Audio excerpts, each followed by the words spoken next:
Kalau kita disebut dan berani menyebut diri kita orang Kristen, itu berarti saya adalah pengikut Kristus. Kalau saya pengikut Kristus, berarti saya ikut kemanapun dia ajak saya. Kalau saya pengikut Kristus, berarti saya akan membiarkan tangannya dia pegang saya, sesekali dia akan sama-sama saya melewati lembah-lembah yang gelap, lewatin hal-hal yang gak enak, tapi sama dia. Dan tidak pernah sekalipun tangannya melepaskan tangan kita.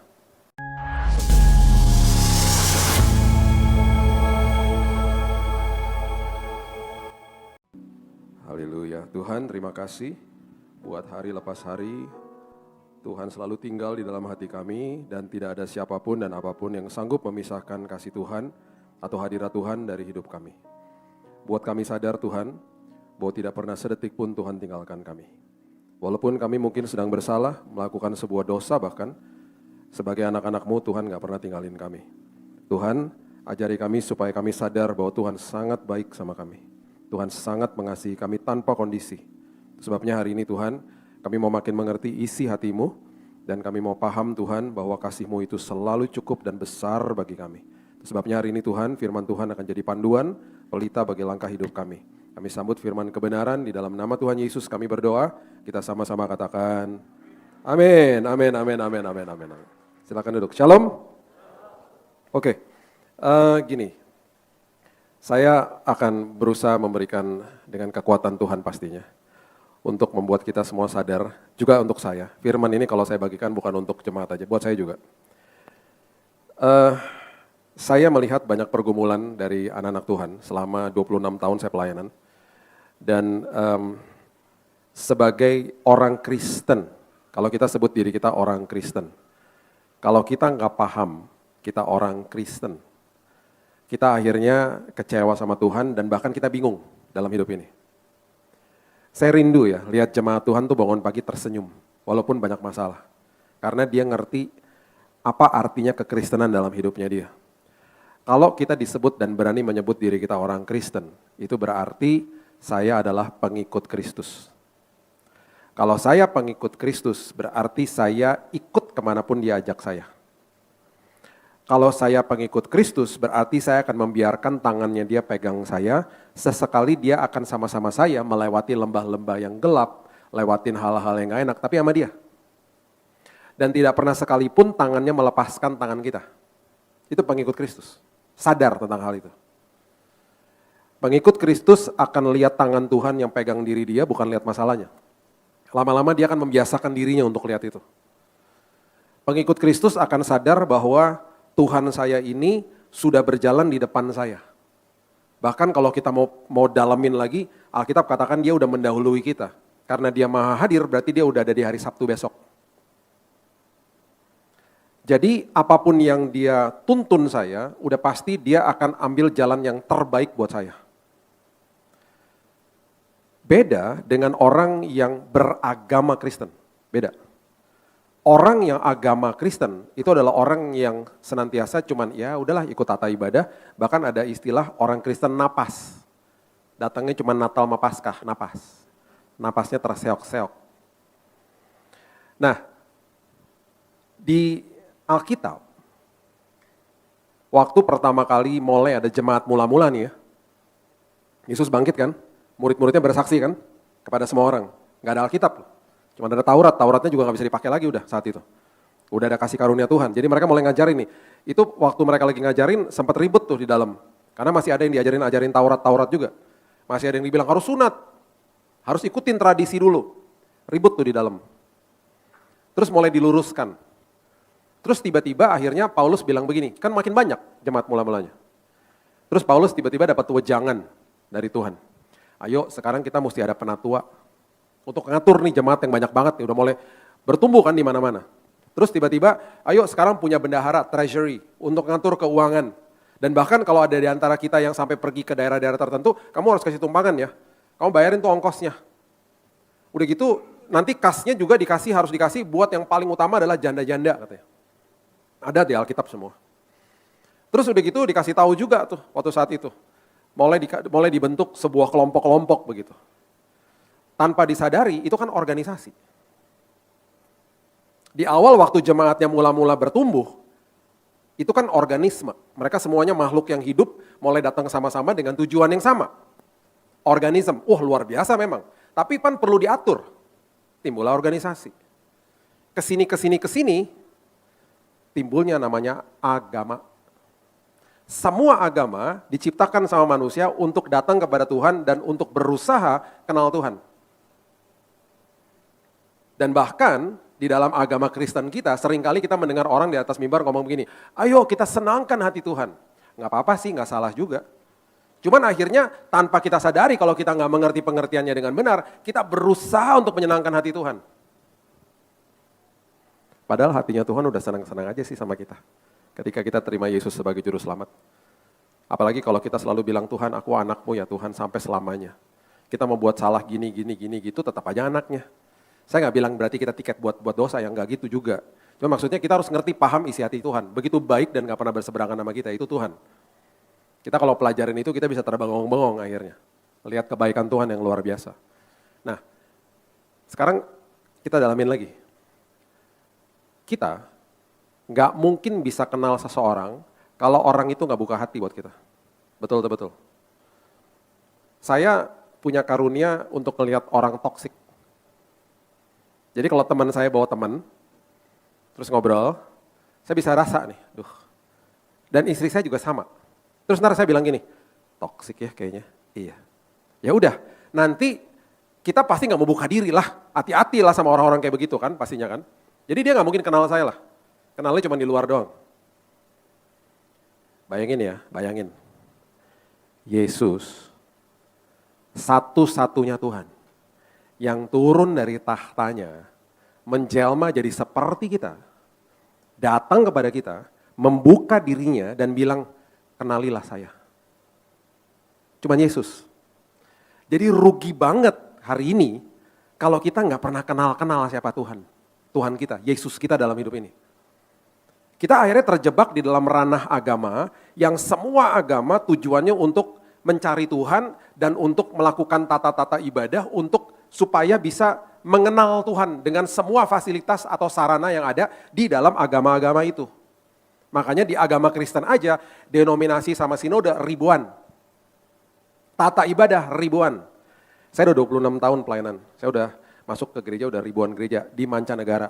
Saya udah lihat tata ibadah dan saya udah ngikutin tata ibadah di mana-mana yang berbeda-beda. Diundang sama gereja Protestan, udah pernah. Diundang sama gereja Advent, udah pernah. Gereja Katolik, udah pernah. Semuanya udah pernah deh.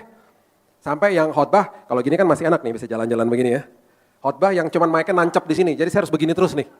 Udah pernah. Sebelum khotbah berlutut, itu keren banget sih. Itu asik banget. Sebelum dipanggil berkhotbah, semuanya berlutut di situ. Itu salah satu tata ibadah yang saya suka. Tapi kan itu tata ibadah. Akhirnya orang terjebak, mulai mencibir tata ibadah teman-teman yang lain. Gereja lo kagak tepok tangan, kering. Gereja yang gak tepok tangan, mencibir gereja yang tepok tangan. Gereja lo tepok tangan mulu, rame amat ya, gak menghormati hadirat Tuhan.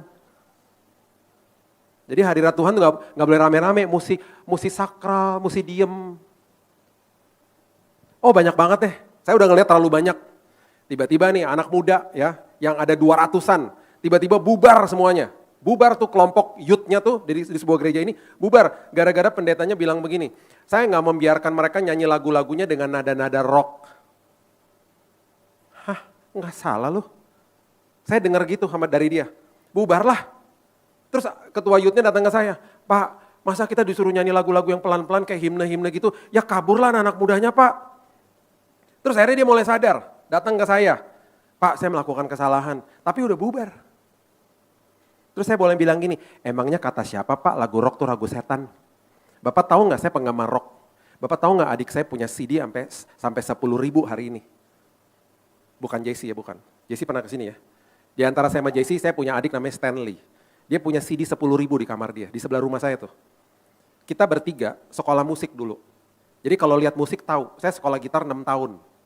Nggak jago sih, biasa aja. Cuman suka musik. Sampai hari ini kita masih hunting konser loh. Pendeta kok gitu sih, masih dengerin lagu rock tuh. Stigma kan? Saya kasih tahu ya, ada band namanya Iron Maiden. Nge-rock banget, kalau ngeliat serem. Mana ada yang tahu drummernya lahir baru? Ayo, stigma kan? Waktu saya ngobrol-ngobrol sama orang-orang kayak itu, saya bilang gini, Bapak Ibu tahu nggak Katy Perry rame banget waktu itu pas ke Jakarta.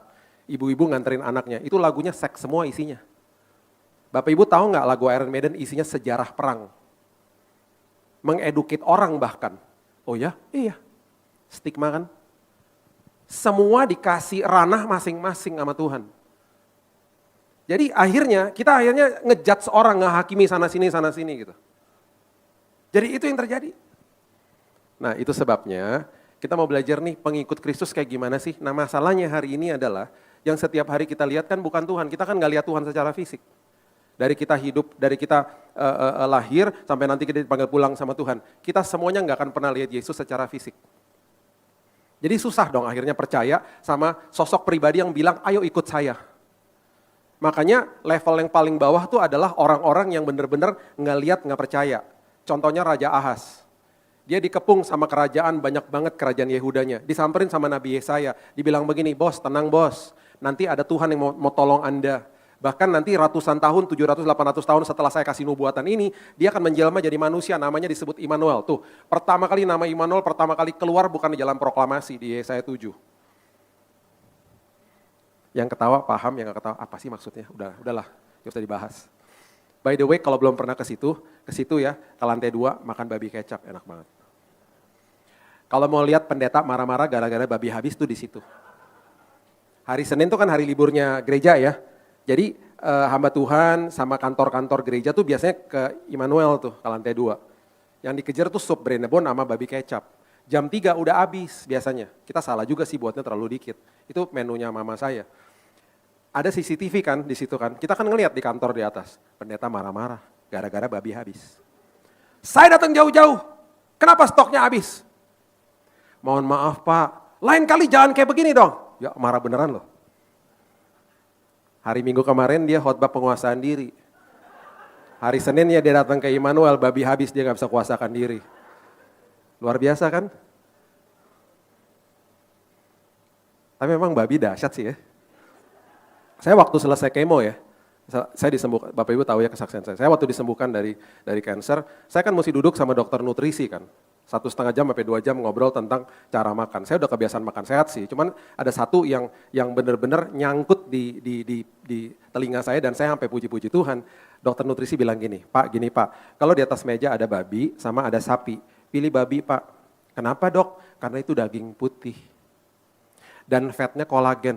Oh terima kasih Yesus. Terima kasih Tuhan.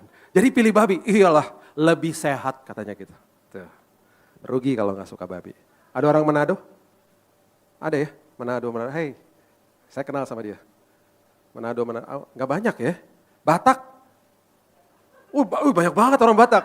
Ya sama lah kita, serumpun lah makan babi juga semua ya. Iya gak?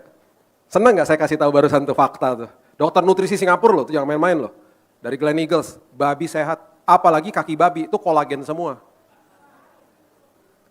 Brenebon kaki babi, silahkan makan sebanyak-banyaknya. Sehat, kolagen. Kenapa gue jadi ngomongin babi? Raja Ahaz ya disamperin sama Yesaya ya. Disamperin, dibilangin, bos ini ada Tuhan yang mau menolong Anda. Dia gak mau. Tahu gak dia bilang gini, jangan nyusahin Tuhan katanya. Udah jelas-jelas ada seorang raja yang mau nolong saya namanya Raja Asyur. Dari Asyur. Udahlah dia yang nolong saya, akhirnya dia dijajah secara upeti. Dimintain duit, sampai perkakas bait Allah dijual untuk bayar dia. Anaknya Hizkia dikepung sama 185.000 tentara Asyur. Karena mau diambil teritorinya. Gara-gara itu tuh, nggak lihat, nggak percaya. Level di atasnya apa? Lihat, tetap aja nggak percaya. Siapa? Petugas kubur Yesus, dia lihat prosesi kebangkitan Yesus di depan dia aduin kepada Mahkamah Agama. Mahkamah Agama bilang apa? Jangan siarin berita seperti itu. Bilang aja murid-muridnya mencuri tubuhnya. Dan akhirnya Alkitab mengatakan kebohongan itu masih tersiar sampai hari ini. Makanya gak sampai 5% percaya sama Yesus di Israel. By the way doain saya ya, bulan depan saya berangkat ke Israel. Yang tadinya 30 orang tinggal 7. Soalnya udah dari tahun lalu kan, mereka bilang gini, tahun depan juga udah selesai perangnya, aman lah 30 udah komit awal-awalnya tuh. Berkurang, makin perang tinggal 7. Ya udahlah, gak apa-apa. Tapi kita gak lama sih, cuma 4-5 hari, habis itu kita ke Turki. Kita belajar 7 gereja, karena ada Efesus segala macam. Jadi ya gak lama sih di situ. Teman doain aja ya. Karena saya sih gak apa-apa, cuman banyak yang masih begini-begini katanya.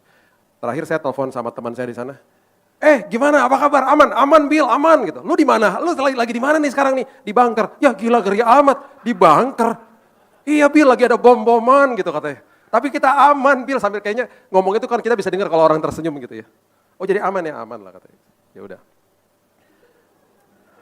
Doain ya. Jadi nggak lihat, nggak percaya. Udah lihat, nggak percaya. Level di atasnya, lihat akhirnya. Lihat kuasa Tuhan, lihat akhirnya lihat Yesus sendiri, baru percaya. Siapa? Thomas toh? Coba baca ya, Yohanes 20 ayat 29. Yohanes 20 ayat 29. Kata Yesus kepadanya, karena engkau telah melihat aku, maka engkau percaya. Oke? Berbahagialah mereka yang tidak melihat namun percaya. Siapa? Saudara dan saya. Itu level paling atas. Level kita hari ini, kita adalah orang-orang yang gak pernah lihat Yesus secara fisik ya, tetapi kita tetap percaya kepada dia, kita adalah orang yang sangat berbahagia, bahasa aslinya makarios, atau dengan kata lain, diberkati. Diberkatilah kita semuanya hari ini yang tidak lihat Yesus namun percaya, itu maksudnya. Karena apa? Tetap aja dalam apapun janji Tuhan yang udah dikasih sama kita di Alkitab, kalau kita hidup dalam kehidupan sehari-hari, tetap aja yang namanya sesuatu yang masuk ke dalam pintu gerbang hati lewat mata atau telinga, tetap akan membuat kita takut. Itu sebabnya Yosua pasal yang pertama, ayat yang kedua mengatakan begini, sampai ayat yang ke-6. Yosua 1 ayat yang kedua. Hambaku Musa telah mati, sebab itu bersiaplah sekarang seberangi sungai Yordan, engkau dan seluruh bangsa ini menuju negeri yang akan kuberikan kepada mereka, kepada orang Israel itu. Ya, peralihan nih, Musanya udah mati, dikasih ke Yosua, pimpin bangsa Israel masuk ke dalam tanah perjanjian. Sebelum masuk ke dalam tanah perjanjian, Yosua udah dikasih kemenangan yang dahsyat dan luar biasa. Setiap tempat yang akan diinjak oleh telapak kakimu, kuberikan kepada kamu. Seperti yang telah kujanjikan kepada Musa. Jadi semua tempat yang kau injak dengan telapak kakimu, akan jadi milikmu. Itu janji Tuhan, detailnya luar biasa. Bahkan di ayat berikutnya, dikasih teritorinya. Teritorinya detail banget. Dari ayat 4 dikatakan dari padang gurun, gunung Lebanon, sampai kepada matahari terbenam, itu semuanya daerahnya dia. Detail. Ayat berikutnya, ayat 5. Seorang pun tidak akan dapat bertahan menghadapi engkau seumur hidupmu. Aku akan menyertai engkau, aku tidak akan membiarkan engkau dan tidak akan meninggalkan engkau. Semua tempat yang diinjak sama kakimu akan jadi milikmu. Teritorinya udah jelas. Siapapun yang melawan kamu seumur hidupmu nggak akan pernah menang. Kurang detail dan kurang hebat apalagi itu janji Tuhannya. Tapi tetap aja keluar kalimat yang berikut ini, karena Tuhan tahu Yosua tetap aja akan lihat masalah dan rintangan, dan mata jasmani selalu kepengaruh. Itu sebabnya ayat yang ke-6 dikatakan begini, dan ini kalimat yang sangat populer, yang sering kita baca di plakat-plakat di rumah, be strong and courageous. Bahasa Indonesianya, kuatkan dan teguhkanlah hatimu. Sebab engkau akan memimpin bangsa yang memiliki negeri yang kujanjikan dengan bersumpah kepada nenek moyang mereka untuk diberikan kepada mereka. Engkau akan pimpin bangsa ini. Bangsa yang suka bersungut-sungut, bangsa yang suka ketakutan, dan seterusnya dan seterusnya. Hari ini kita nggak pimpin bangsa, kita pimpin pribadi yang paling sulit diatur. Pribadi itu adalah diri kita sendiri. Jadi janji Tuhan detail, terus kita kalau setiap hari hidup di dalam hidup kita, Tuhan udah tahu kita akan lihat masalah. Dan seringkali kita lupa sama janji Tuhan. Kita lupa sama firman Tuhan. Karena yang kita lihat begituan setiap hari. Tuhan makanya bilang kuatkan dan teguhkan hatimu ya nak, gitu loh. Dan itu yang lama-lama akhirnya mengecoh kita. Makanya saya terus bilang sama Tuhan hari ini mata rohani dan telinga rohaniku buka ya Tuhan. Supaya aku terus lihat kuasa Tuhan bukan lihat kebesaran masalah. Karena udah pasti ada masalah. Masalah kita selesai hari ini. Siap-siaplah pasti ntar ada masalah lagi. Selama kita bernafas di bumi ini, udah pasti akan ada masalah. Gak mungkin enggak. Makanya firman Tuhan bilang hiduplah sebagai anak-anak terang. Karena di sekitarmu sangat gelap dan terus akan gelap. Makanya firman Tuhan juga bilang apa? Jaga pintu gerbang hatimu. Apa? Mata dan telinga.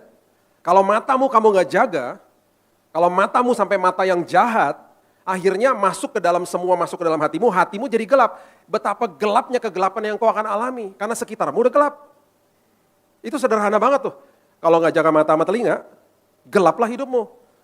Dan yang ironisnya adalah terang Tuhan kan udah dikasih ke dalam kita semuanya. Makanya dikatakan hiduplah sebagai anak-anak terang. Terang itu yang memandu kita.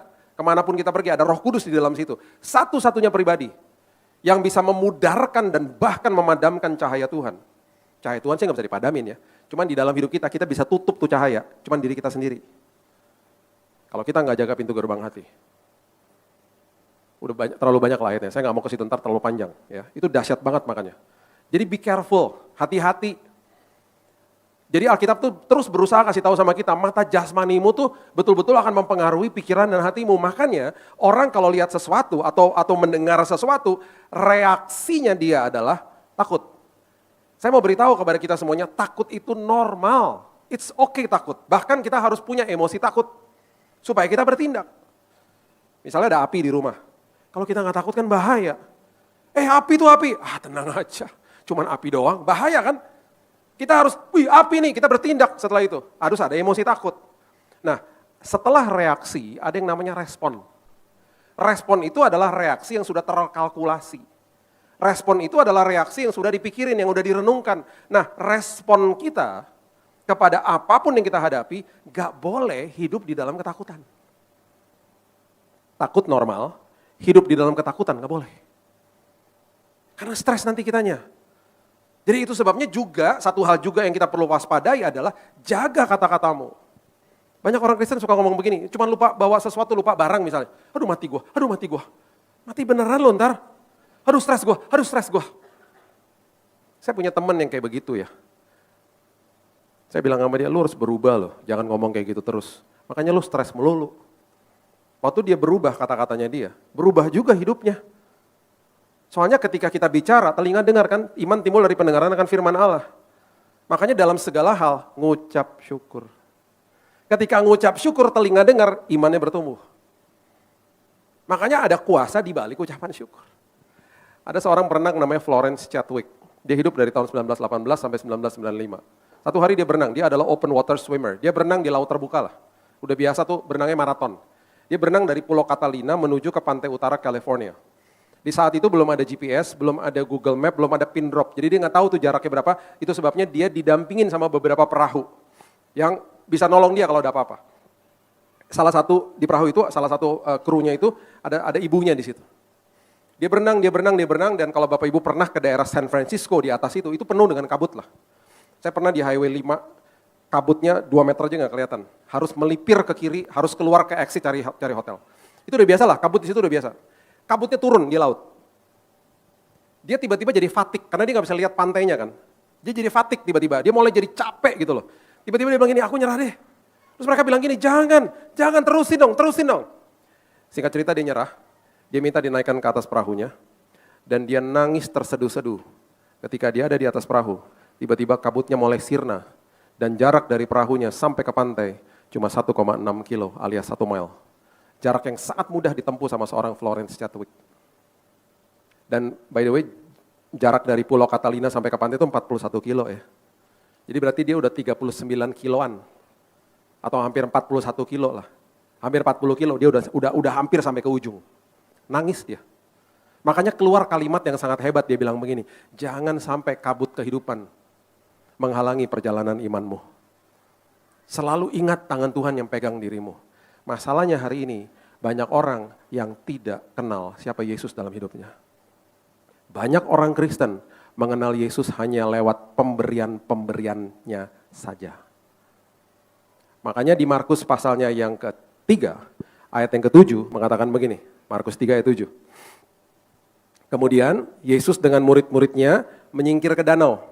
Dan banyak orang dari Galilea mengikutinya juga dari Yudea, Yerusalem, Idumea, seberang Yordan, daerah Tirus, Sidon. Datang banyak orang kepadanya kenapa mereka datang? Sesudah mereka mendengar yang dilakukannya. Datang karena mendengar apa yang dilakukannya. Ia menyuruh murid-muridnya menyediakan sebuah perahu baginya, karena orang banyak itu supaya mereka jangan sampai menghimpitnya. Sebab, ayat 10 coba lihat. Ia menyembuhkan banyak orang sehingga semua penderita penyakit berdesak-desakan kepadanya hendak menjamahnya. Yang dikejar mujizatnya. Mereka nggak peduli dia datang buat apa, mereka nggak peduli dia mau mati alasannya apa, mereka nggak peduli. Yang mereka mengerti di benak mereka adalah ini seorang Mesias yang hadir di tengah-tengah mereka, yang satu hari yang mereka harapkan ya akan membebaskan mereka dari belenggu politik penjajahan Romawi. Makanya waktu dia masuk ke dengan keledai, dia masuk ke dalam kota Yerusalem, semuanya teriak apa? Hosana, Hosana. Artinya apa? Save us. Selamatkan kami dari penjajahan Romawi. Oh, dielu-elukan dia. Waktu akhirnya mereka sadar bahwa dia bukan akhirnya menjadi raja atas pemerintahan yang ada saat itu. Secara letter luck dia jadi raja Yahudi. Oh, nggak lama setelah itu, salibkan dia. Kita ya kalau baca itu, itu kan memang zaman dulu, kita nggak sadar. Ketika ini yang kita lakukan. Saya kecewa Pak sama Tuhan. Saya kecewa Pak sama Tuhan. Itu sama aja seperti orang teriakan salibkan dia. Kenapa? Karena keinginan kita nggak dijawab sama dia. Karena yang kita kejar cuma semua pemberian-pemberiannya dia. Dan kita berani-beraninya bilang saya orang Kristen. Jadikan ini sebuah pertanyaan retorik bagi diri kita sendiri hari ini. Beneran saya orang Kristen? Beneran saya pengikut Kristus? Apakah yang saya kejar cuma pemberian-pemberiannya aja? Apakah saya kejar hatinya dia? Apakah saya pasrah dengan apa yang dia biarkan terjadi sama hidup saya? Karena dia adalah Tuhan yang maha tahu, maha hadir, maha kuasa, dan saya tidak. Apakah saya akan biarkan seorang pribadi yang saya tahu dan saya sebenarnya mau percaya, pribadi yang maha hadir, maha tahu, dan maha kuasa ini memimpin hidup saya yang sama sekali nggak tahu apa-apa? Kok masih berani-beraninya saya bilang saya kecewa sama dia? Emang saya tahu apa? Itu sebabnya ya, ketika orang mulai ngejar-ngejar ini, 26 tahun saya pelayanan, 90% orang datang kepada saya selalu minta doanya begini.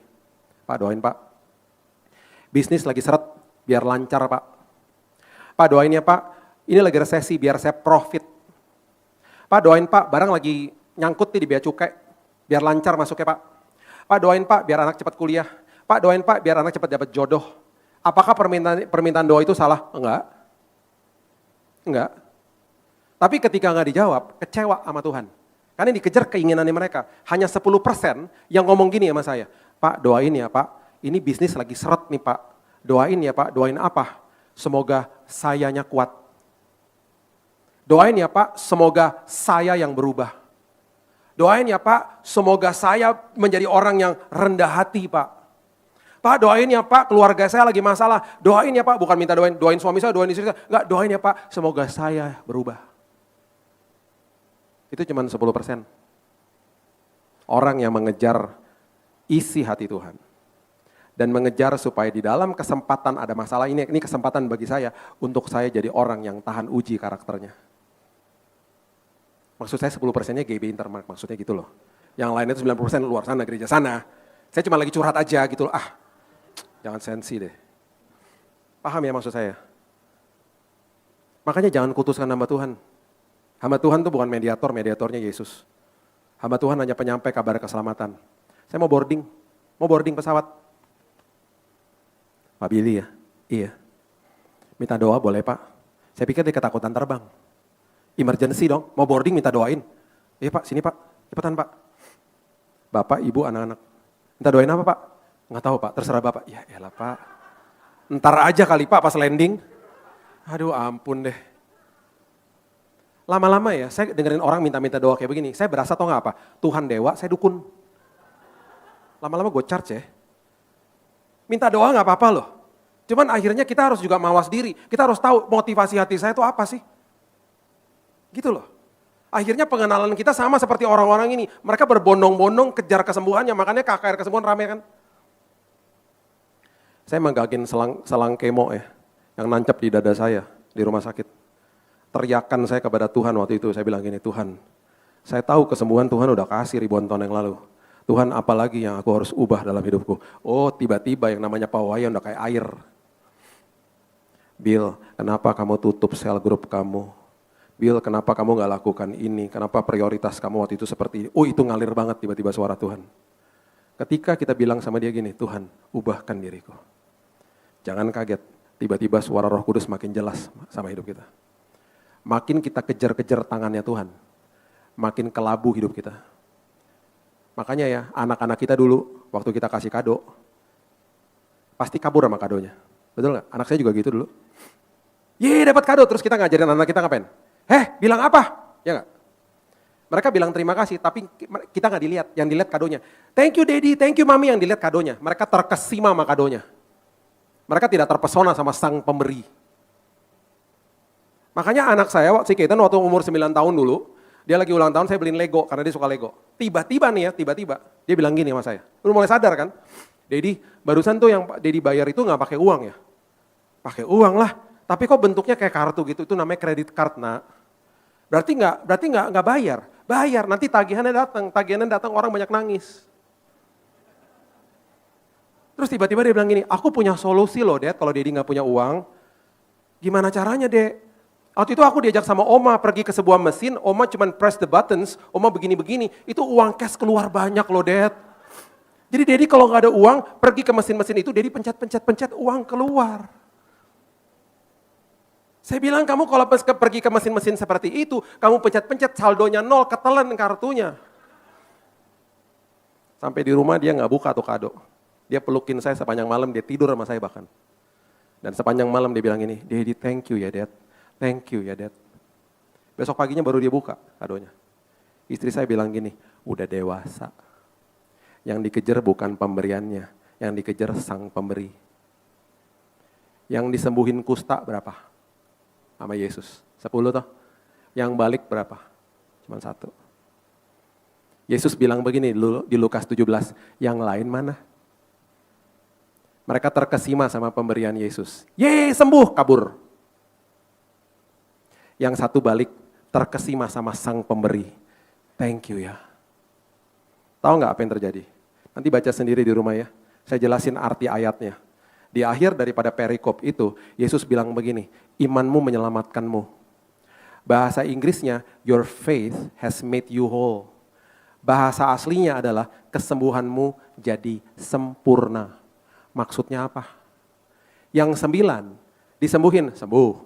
Bekas kustanya masih ada. Makanya Yesus tanya, lah mana yang 9? Masih ada yang saya mau tambahkan. Masih ada surprise lagi. Kabur. Yang satu yang terkesima sama sang pemberi, dapat bonus. Bekas kustanya hilang. Yang 9 cari kerjaan susah, karena ada bekas kusta. Yang satu, kalau dia gak pernah bersaksi, orang gak akan pernah tahu bahwa dia bekas pengidap kusta. Makanya carilah dahulu kerajaan Allah dan kebenarannya, baru segala sesuatu ditambah-tambahkan dalam hidupmu. Jangan kejar pemberiannya, kejar sang pemberinya. Itu maksudnya. Kalau kita paham dengan ini, kita akhirnya bisa menjawab 5 pertanyaan yang selalu kita bertanya dalam hidup kita, sadar atau tidak sadar. Siapa saya? Kita akan selalu tanya, siapa sih identitas saya? Makanya banyak orang bunuh diri kan, karena gak ngerti identitas di dalam Tuhan apa. Karena dia hidup berdasarkan opini orang lain. Siapapun orang yang pernah bilang apapun tentang diri kita, itu opini mereka. Identitas saya adalah saya segambar dan serupa seperti Tuhan, dan identitas saya adalah saya orang yang lebih daripada pemenang. Itu identitas asli kita. Yang kedua, kita bisa menjawab pertanyaan begini, saya berasal dari mana ya? Kita akan paham, oh saya adalah utusan kerajaan sorga, seperti di Korintus dikatakan. Saya diberikan waktu tugas di bumi ini, 70 kalau kuat 80 tahun.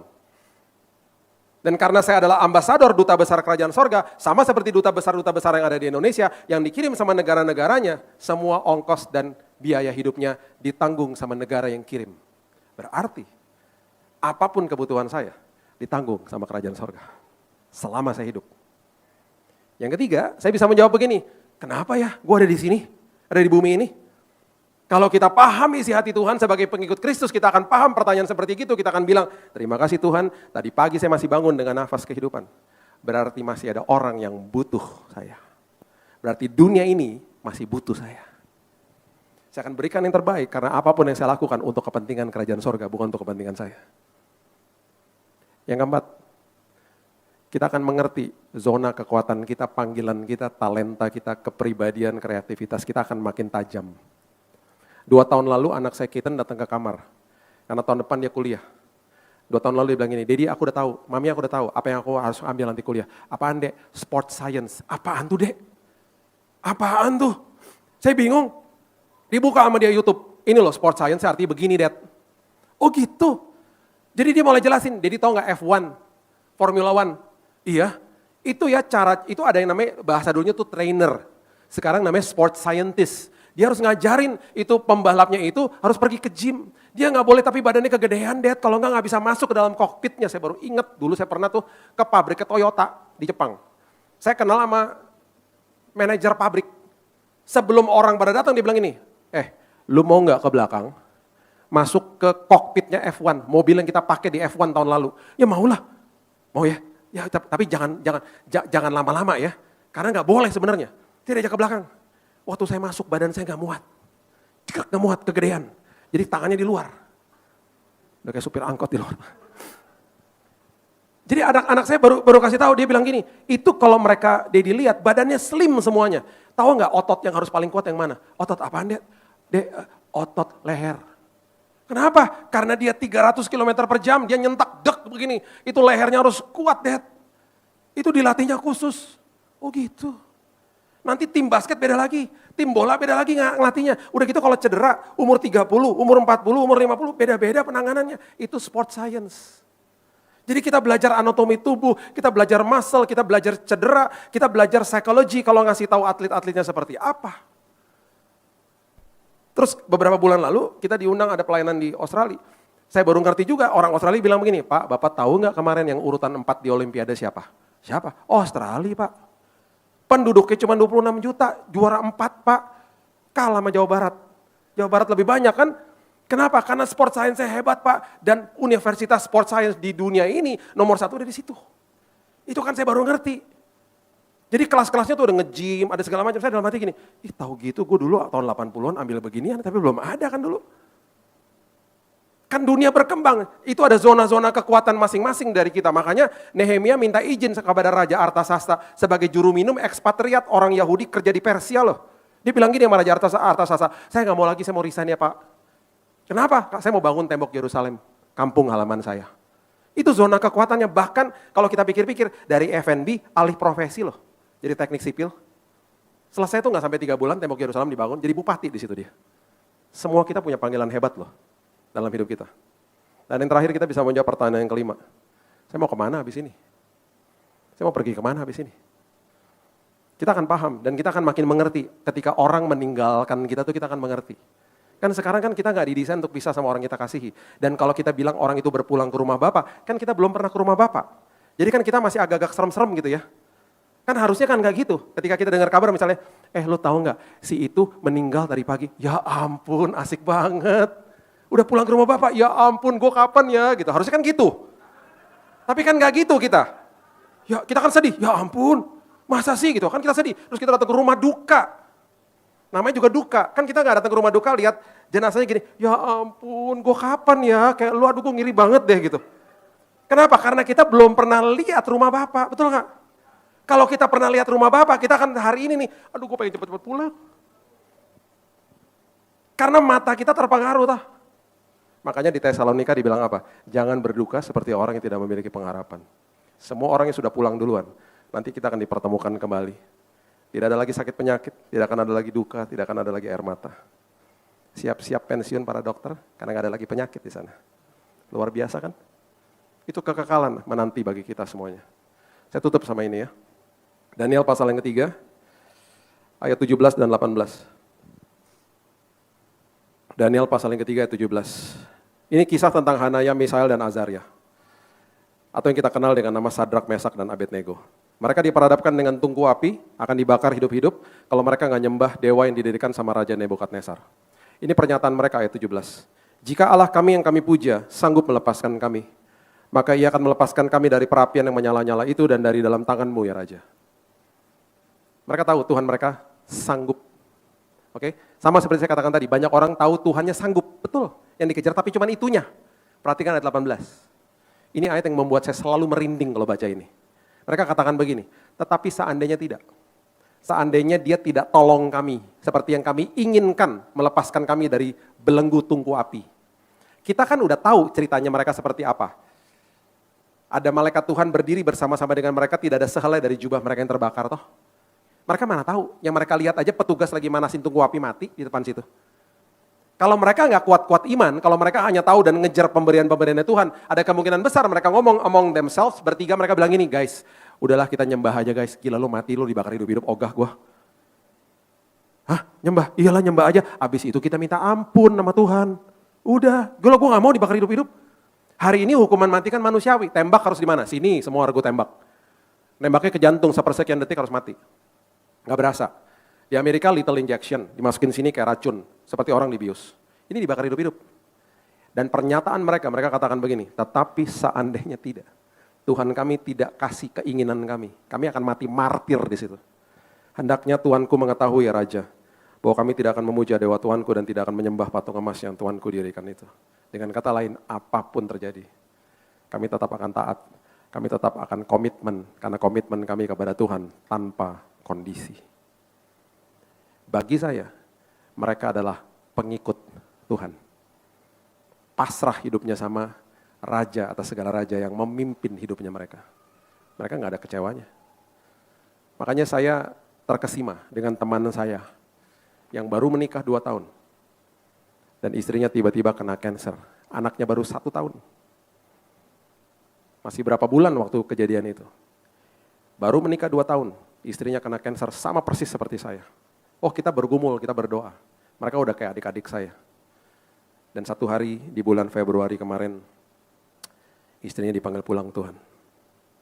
Dan waktu dia memberikan kabar kepada saya, di pagi hari jam 5.30 pagi hari Sabtu, dia bilang, Kak, istriku baru dipanggil pulang tadi pagi, barusan aja Kak.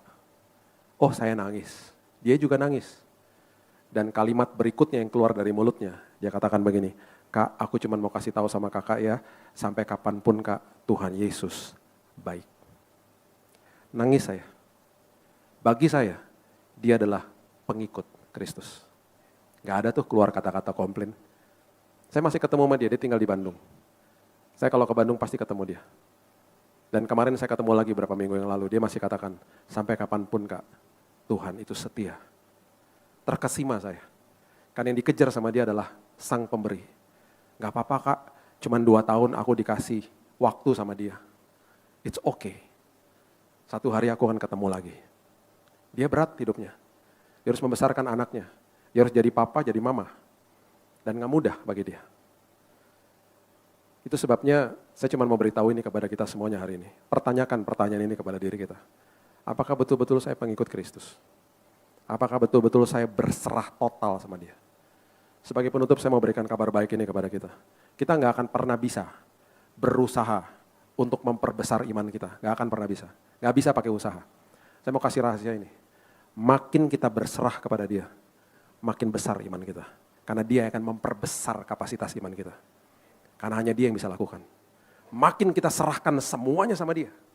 Lihat, makin tiba-tiba kita bisa bilang ini, kok ada kekuatan dahsyat, ada pengharapan luar biasa, ada damai sukacita dalam hidupku ya. Itu yang akan terjadi. So, saya percaya hari ini kita akan buat sebuah komitmen yang baru bahkan kepada Tuhan. Tuhan, saya mau mengejar isi hati Tuhan, bukan mengejar pemberian Tuhan. Karena apapun yang Tuhan buat, pasti ujungnya membawa kebaikan bagi saya. Saya adalah manusia yang sangat terbatas pikiran saya Tuhan, tapi saya menyembah Tuhan yang maha tahu, maha hadir, maha kuasa. Bagi saya itu udah cukup. Saya pasti akan dipimpin menuju kepada tempat yang aman dan nyaman sama dia. Amin. Berikan tepuk tangan kita untuk Tuhan kita. Bapak yang baik, terima kasih buat malam yang indah ini. Aku percaya firman Tuhan, setiap firman bahkan yang sudah dibentangkan di tempat ini, yang kami dengar, semuanya menjadi kehidupan rema dalam hidup kami. Dan bahkan hari ini Tuhan, kami makin dikuatkan karena kami tahu bahwa Tuhan sudah membuka dirinya untuk supaya kami kenal dengan benar. Dan kami tidak mau menyia-nyiakan itu Tuhan. Kami nggak mau terjebak di dalam ritual-ritual agama saja. Semua itu baik, tapi kami tidak mau mengkultuskan itu. Semua itu indah, semua sarana itu baik, tapi kami mau kejar Yesusnya. Dan kami percaya Tuhan, bahwa Roh Kudus yang Tuhan sudah tempatkan di dalam kami terus akan memberikan hikmat, terus akan memberikan kami iman, perbesar kapasitas iman kami, bahkan damai, sukacita, hikmat, pengharapan terus mengalir dalam hidup kami. Meteraikan firman ini, karena kami juga sudah dimeteraikan sama Roh Kudus. Hanya di dalam nama Tuhan Yesus kami berdoa dan mengucap syukur, kita sama-sama katakan, amin. God bless you.